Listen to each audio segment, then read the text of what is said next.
নেত্রকোনার মেয়ে? না, আমি নেত্রকোনার মেয়ে জানি না।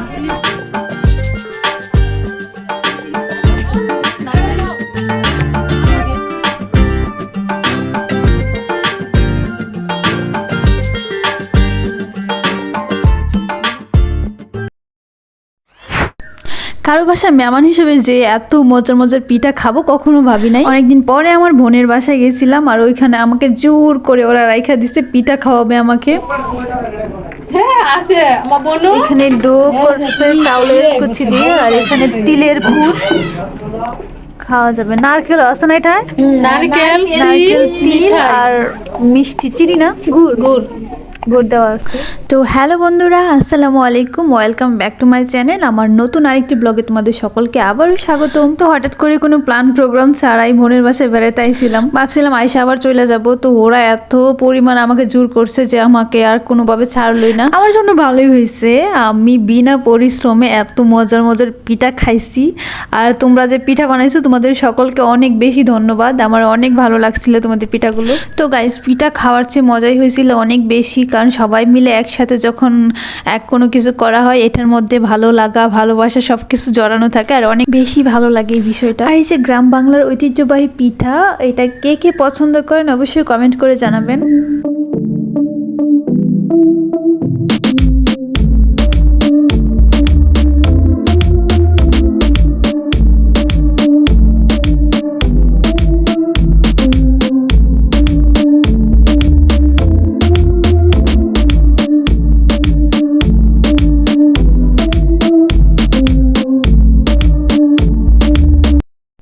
পুলি পিঠার প্রসেসিং চলতেছে, আর এদিকে বাপা পিঠাও আমাদের পাতিলে উঠে গেছে। তো আমাদের অপেক্ষার পালা কখন আমরা খাবো।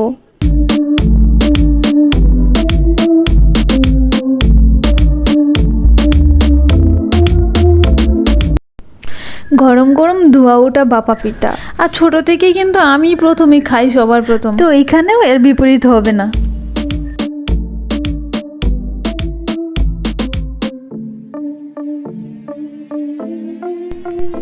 আর এদিকে পুলি পিঠাগুলোকে বেজে নিচ্ছে। বলছি না যে সবার প্রথমে পিঠা আমিই খাবো, আর এখানেও আর ব্যতিক্রম হবে না। আর সবসময় আমি ফার্স্ট অ্যান্ড লাস্ট পিঠাগুলো খাই।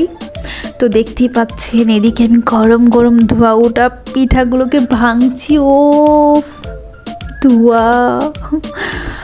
আর এদিকে আমাকে এক বাটি পুলি পিঠা দিছিল, কিন্তু আমি এত বেশি মিষ্টি খাই না, যার জন্য আমি অল্প করে নিচ্ছি। আর বন্ধুরা, এইদিকে ছোট ছোট করে বানাইতে বানাইতে আন্টি হাঁপায়া গেছে একবারে। তো কি করছে, এত বড় কইরা একটা বড় বাটিতে বানাই নিছে। আর এই যে দেখেন থিকনেসটা কতটা মোটা গাইস, সামনে থেকে আমি দেখে অবাক হয়ে গেছি। এত বড় বাবা পিঠা, মানে 5টা পিঠা সমান একটা পিঠা। আমি শুধু এক সাইড ভাঙিয়ে খাইছি, আমার পেট ভরে গেছে।